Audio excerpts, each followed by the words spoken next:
ശ്രീമഹാദേവ്യൈ നമഃ.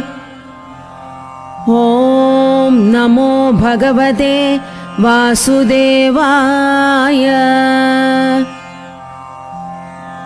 നമസ്കാരം. പത്മിനി ഏകാദശി അഥവാ കമല ഏകാദശി ഹിന്ദു കലണ്ടർ പ്രകാരം 3 വർഷത്തിലൊരിക്കൽ 12 മാസങ്ങൾക്ക് പകരം 13 മാസങ്ങൾ വരുന്നു.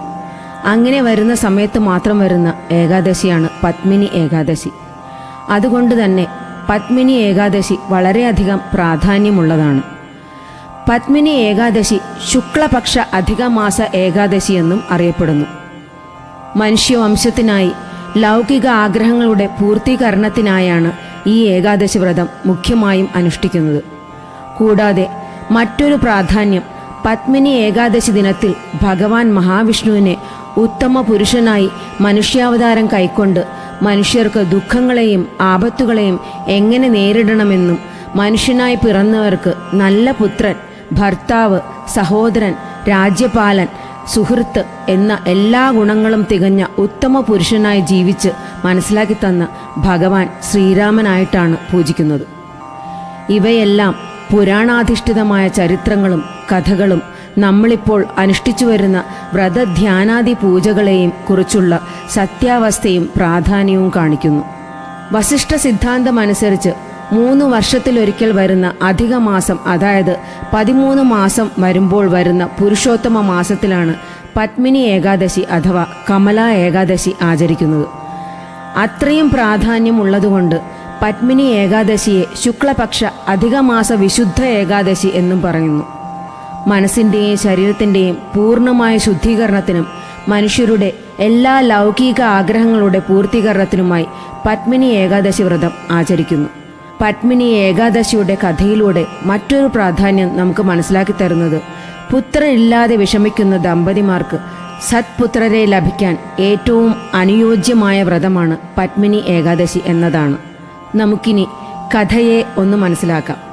ശ്രീകൃഷ്ണ ഭഗവാനാണ് യുധിഷ്ഠിര മഹാരാജാവിന് എല്ലാ ഏകാദശികളുടെയും പ്രാധാന്യവും അതിനെക്കുറിച്ചുള്ള കഥകളും പറഞ്ഞു മനസ്സിലാക്കി കൊടുക്കുന്നത്. ഇവിടെ പുലസ്ത്യൻ നാരദരോട് പറഞ്ഞ കഥയായിട്ടാണ് ഭഗവാൻ പറയുന്നത്. രാവണനെക്കുറിച്ച് അറിയാത്തവരായി ആരുമുണ്ടാവില്ല. ഒരാൾക്കും തോൽപ്പിക്കാൻ കഴിയാത്ത അജയ്യനായി വാണ രാജാവ്.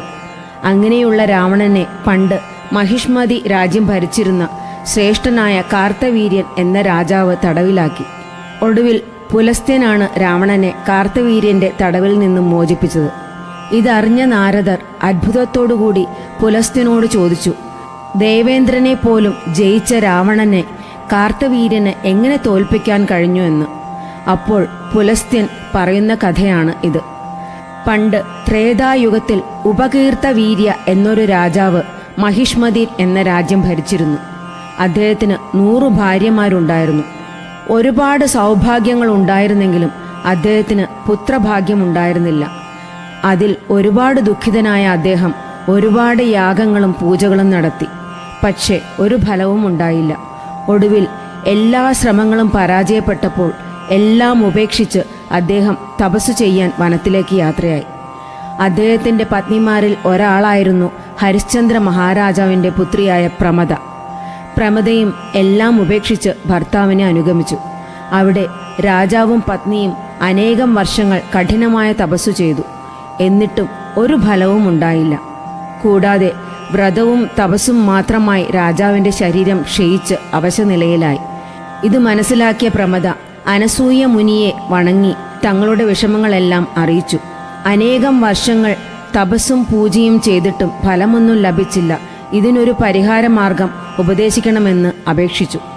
അതിനു മറുപടിയായി അനസൂയ മുനി ശുക്ലപക്ഷത്തിലെ അധികമാസ ഏകാദശിയായ പത്മിനി ഏകാദശി വ്രതം നിഷ്ഠയോടെ ആചരിച്ച് ഭഗവാനെ പൂജിക്കുവാൻ ഉപദേശിച്ചു.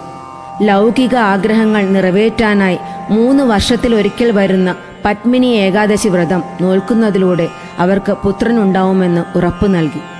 അങ്ങനെ അവർ രണ്ടുപേരും യഥാവിധി നിഷ്ഠയോടെ പത്മിനി ഏകാദശി വ്രതം അനുഷ്ഠിച്ചതിൻ്റെ ഫലമായി ഭഗവാൻ പ്രമദയുടെ മുമ്പിൽ പ്രത്യക്ഷപ്പെട്ടു. ആവശ്യമുള്ള വരം ചോദിച്ചുകൊള്ളാൻ അനുഗ്രഹിച്ചു. അങ്ങനെ പ്രമദ തൻ്റെ ഭർത്താവിന് നല്ല ആരോഗ്യം നൽകണമെന്നും സദ്ഗുണ സമ്പന്നനും മഹാവിഷ്ണുവിന് മാത്രം തോൽപ്പിക്കാൻ കഴിയുന്ന അജയ്യനായ ഒരു പുത്രനെ തനിക്ക് നൽകണമെന്ന് പ്രാർത്ഥിച്ചു. ആ വരം നൽകി ഭഗവാൻ അപ്രത്യക്ഷനായി. അങ്ങനെ രാവണനെ പോലും തോൽപ്പിക്കാൻ തക്ക വീരനായ ഒരു പുത്രന് പ്രമദ ജന്മം നൽകി.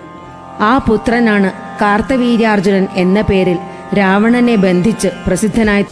പത്മിനി ഏകാദശി ദിനം അതിരാവിലെ സ്നാനം കഴിഞ്ഞ് ആദിത്യ ഭഗവാനെ തൊഴുത് സ്തുതി ചൊല്ലി തുളസിക്ക് ദീപം വെച്ച് പ്രദക്ഷിണം ചെയ്ത് പൂജാമുറിയിൽ ഭഗവാന് മുന്നിൽ നെയ്ദീപം തെളിയിച്ച് ഗണപതി സ്തുതി, കുലദേവതാസ്തുതി എന്നിവ ചൊല്ലി ശ്രീരാമഭുജംഗം, രാമ അഷ്ടോത്തരം, ശ്രീരാമ സഹസ്രനാമം, രാമായണം എന്നിവ ചൊല്ലുന്നത് വളരെ ശ്രേഷ്ഠമാണ്. ആത്മീയ വളർച്ചയ്ക്കും ഭക്തി വർദ്ധിപ്പിക്കുന്നതിനും ജീവിതം സന്തോഷപ്രദമാക്കുന്നതിനും ധനാഭിവൃദ്ധിക്കും കീർത്തി വർദ്ധിക്കുന്നതിനും വളരെ ശ്രേഷ്ഠമായ വ്രതമാണ് പത്മിനി ഏകാദശി വ്രതം. പുത്രന്മാർക്ക് വേണ്ടി കാത്തിരിക്കുന്ന ദമ്പതിമാർ ഈ വ്രതം അനുഷ്ഠിക്കുന്നത് ഏറെ ശുഭകരമായ കാര്യമാണ്.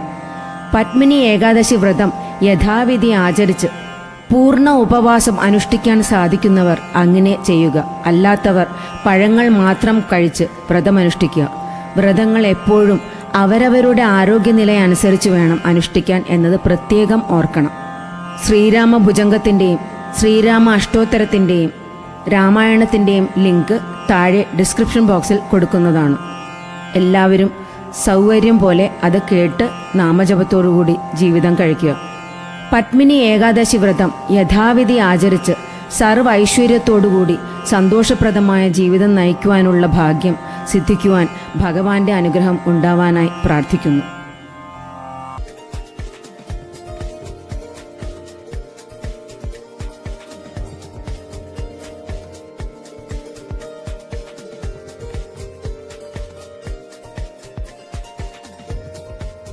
ശ്രീരാമം സരസീരുഹാക്ഷമമലം ദുർവാങ്കുരശ്യാമളം വിദ്യുത്കോടിനിഭപ്രഭാംബരധരം വീരാസനാധിഷ്ഠിതം